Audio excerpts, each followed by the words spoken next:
Good morning, everyone, and thank you for joining us on this last of the series, discussions on monitors and mini masterclass. As I just mentioned, this is the last one of this first series. We would love to do more if you would like us to do more. So as I mentioned in the email, if you want to let us know what you'd like to see, what we could do to help you in your use of Allen Heath consoles, please give us a shout out, and we'll try and do our best to put a class together for you. For this one, please feel free to ask questions. As always, you can chime in on your mic or use the chat. So today we're going to look at doing personal monitor control with the OneMix app. So it's a really great free app. It's available from the App Store and free download. So go and check that out. There is a demo mode, so you don't need to have a console in front of you to play around with this. You can go through the setup and whatnot in the demo. So check that out. Before we get into OneMix specifically, I do want to just clarify the fact that there are indeed 3 apps for DLive. It's not just OneMix. So the first one here is DLive MixPad, again, available on the App Store, free download. This one is more geared for engineers that are going to be using this as an ancillary mix controller. So this has nearly full control of the system. You can do any kinds of processing, EQ, mix sends, and you have free reign across all buses. So this is a really great one for you engineers. Another app that we have that we've mentioned briefly before is our Custom Control. Custom Control is a really wonderful app that lets you make custom graphical user interfaces with custom logos and artwork and custom faders and knobs and buttons and things like that. You can do tremendous things with Custom Control, including doing personal monitors. There's on your screen there, there's a photo of a personal monitoring setup for Custom Control that I did. For someone that really could be intimidated by even a simple app like OneMix that we're going to look at. And then finally, the one that we're going to talk about today is the DLive OneMix. This one is purpose-built and designed to do personal monitors, which is what we're going to talk about. So this app, as I said, purpose-built for performer personal monitor control. This allows you to designate their monitor mix, whether it be a mono aux or a stereo aux for in-ears or wedges or whatever. You can choose that. So you start out by picking their mix. As we'll see, we'll go through the programming, and then they have control over the send levels to that one mix only, hence the name. You can set them up with every input on the console if you like, or you can give them just 1 or 2 things or anywhere in between. So it's up to you. As you will see, you can give them control over some processing. There is parametric EQ shown in the window there. You can give them that, or a graphic EQ, or compressor, or gates. My preference is usually not to do that, especially if they're sharing channels with front of house. And that's one point that I do like to make, is that anytime you're doing front of house and monitors on the same console, if at all possible, it's a really good idea to double patch your channels so that you have one processing channel, same microphone, but one processing channel for your house mix and one processing channel for monitors, because the 2 don't mix and match very well, and one of them is always going to suffer when you share. So see if you can figure that out on your desk. It will be very advantageous. And then in that case, you can absolutely give them processing in their monitor control, because it's only going to affect the monitors. So this app is set up by an administrator, and then it's basically locked out. If you don't put an admin password, then anyone can get in and do the programming. But the idea is that the admin, the engineer, would set this up and then log out of admin and just have a open login for these users. And we're going to look at setting all that stuff up too. One really important thing that I need to impress is that the configuration settings for the OneMix app live in the iPad. They live in the app. So the console is not going to reconfigure devices by scene recall or by show file. You can recall mixes, obviously. It will recall audio level settings, but as far as the fader layout and the configuration of the app itself, that lives in the device. So it's a important thing to remember. Okay, so let's look at connection and setup and programming of these things. Okay, first thing we need to do is take a look at the DLive network configuration. Notice it says check DLive network configuration, not change DLive network configuration. We're just going to take a look at it here so that we know what our IP settings are. Probably most of you will have your IP and subnet settings in default, which is a great place to be.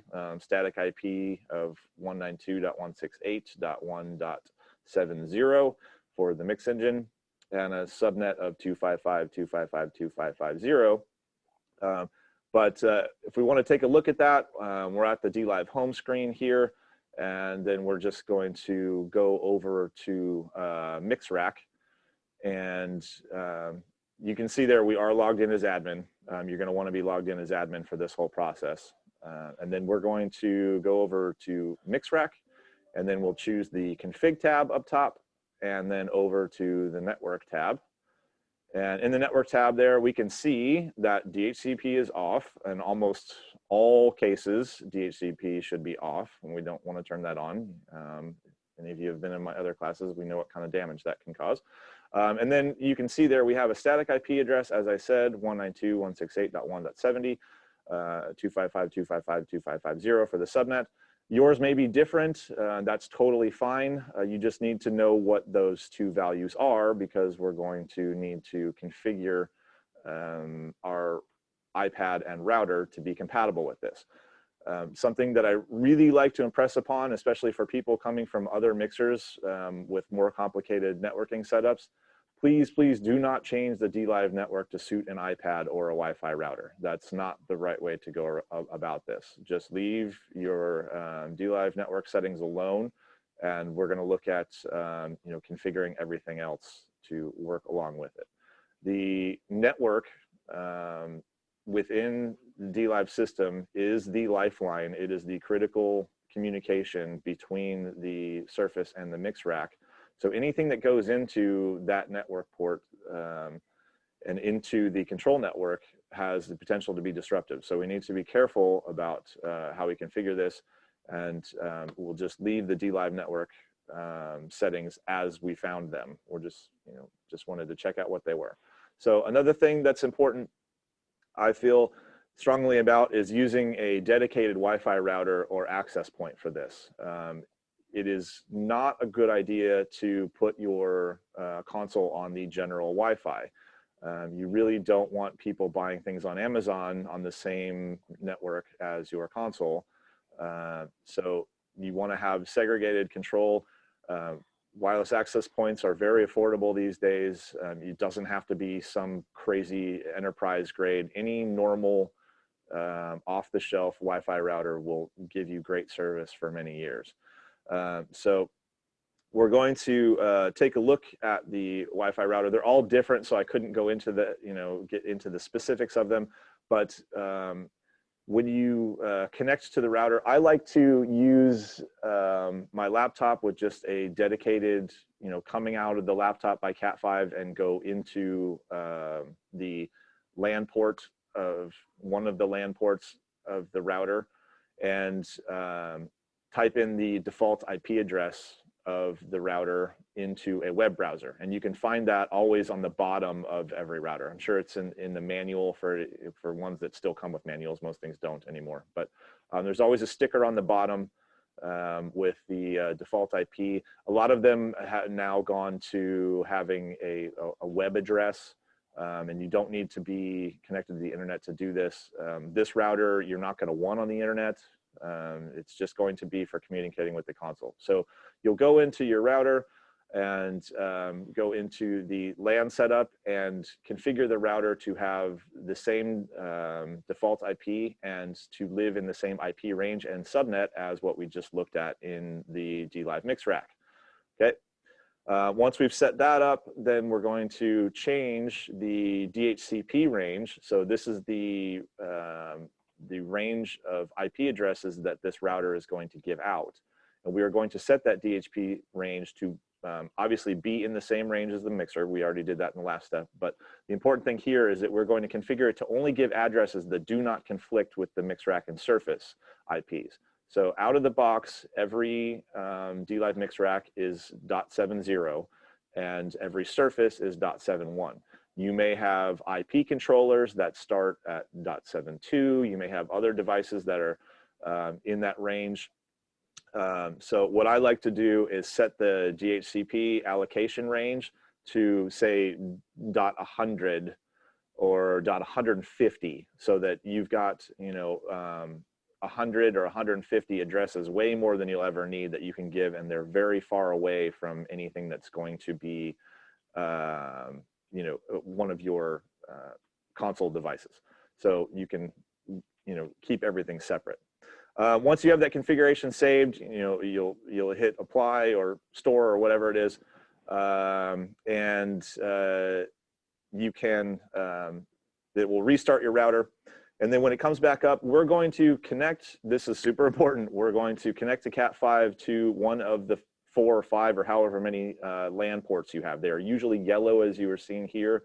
We are not going to connect this to the WAN or wide area network ports where your internet would normally go. So we're going to have one end of the cable there, and then we're going to take the other end of the cable and we're going to connect it to the network port of the mix rack or the surface. It really doesn't matter which one. So you can connect the Cat5 to the network port of the mix rack.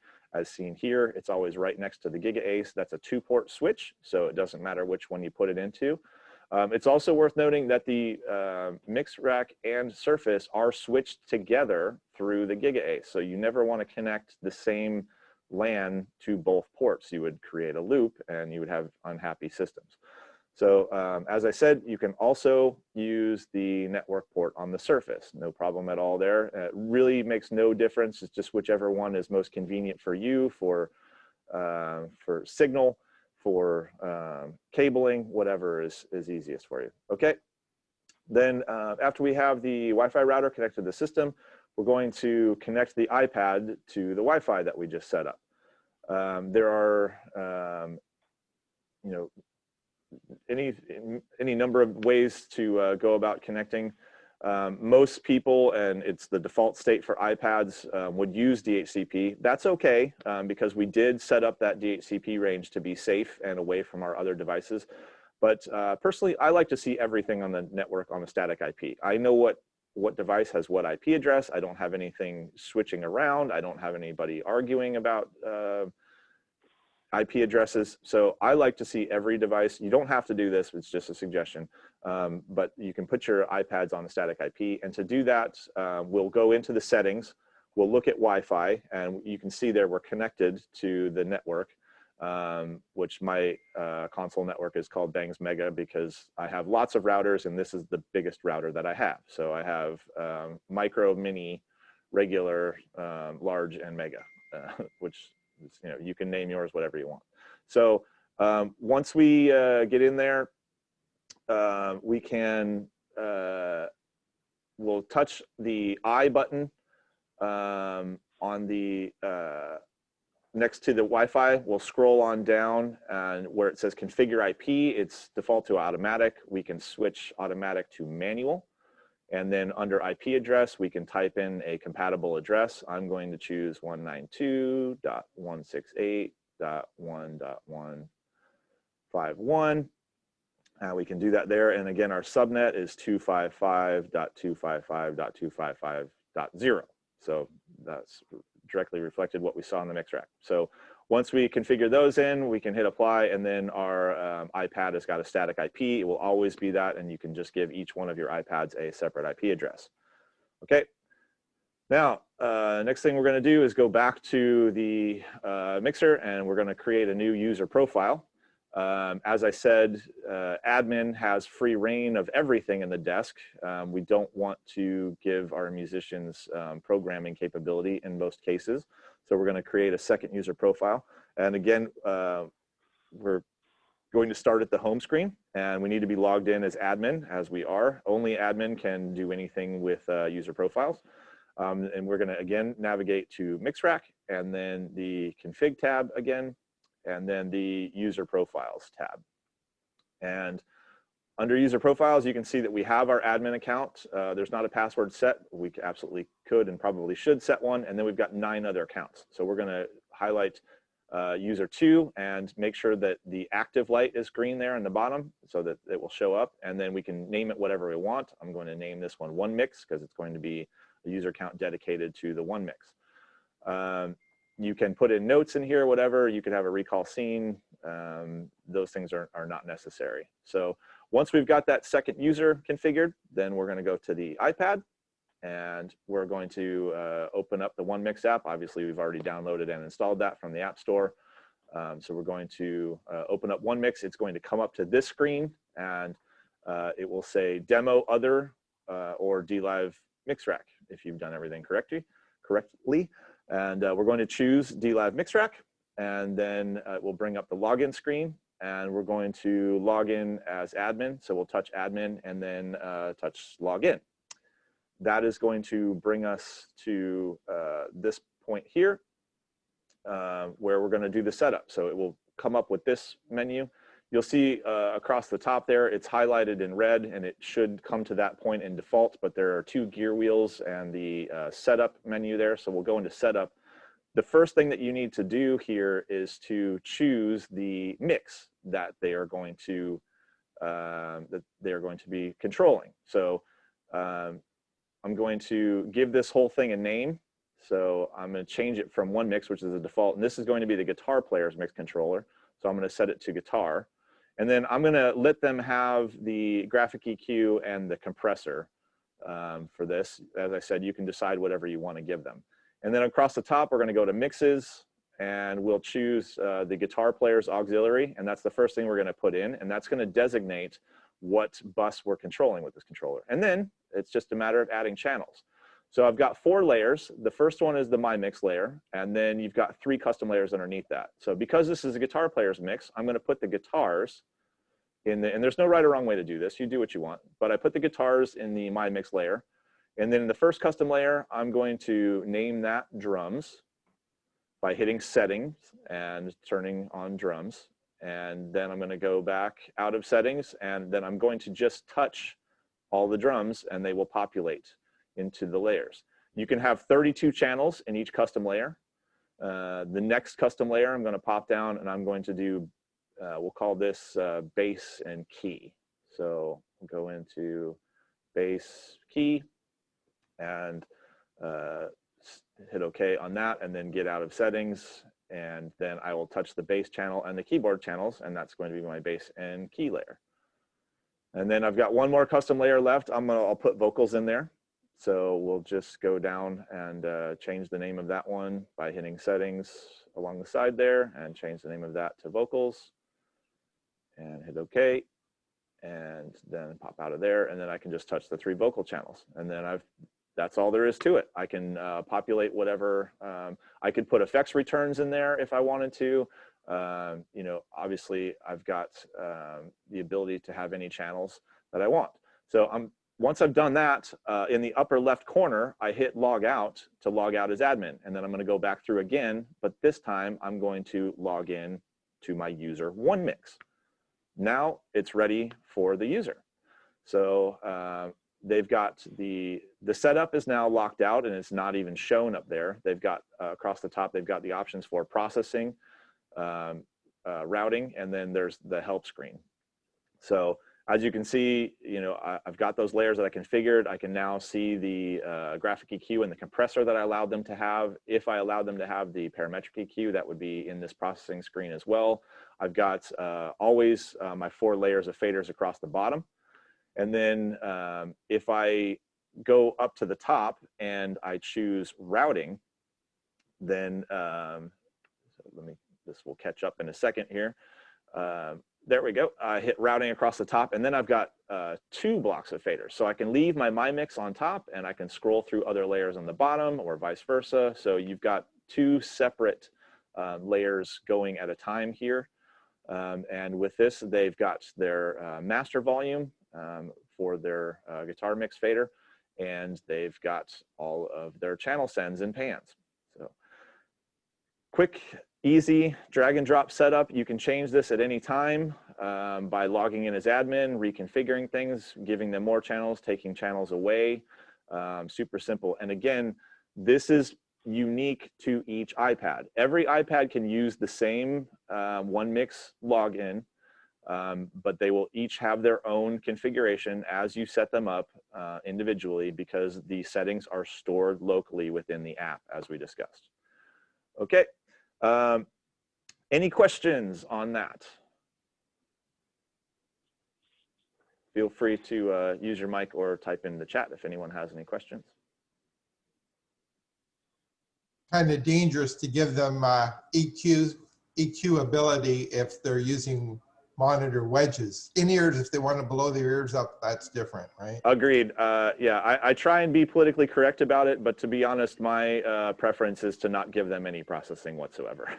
That's really scary to me. Exactly. Yeah, so I agree with you 100%. Amen, Mr. Banks. Amen. Yeah. Let's see. This custom set, we do have similar apps for SQ and Q mixers. Yes. We have, it's called My Mix. So the setup is similar. The apps are a little bit different, but the ideas are the same. I think by seeing this, you could probably figure out the other ones. If anyone feels like we need to do a class on those apps for Q or SQ, please just make that request. We'd be happy to do that if we get enough requests for it. Any other questions? Okay. Well, thank you so much, everybody. I appreciate it. Please let us know what you'd like to see in the future. We enjoy doing these, and we hope you get something out of them, and we'd like to keep this series going. So thank you so much, and have a wonderful Wednesday.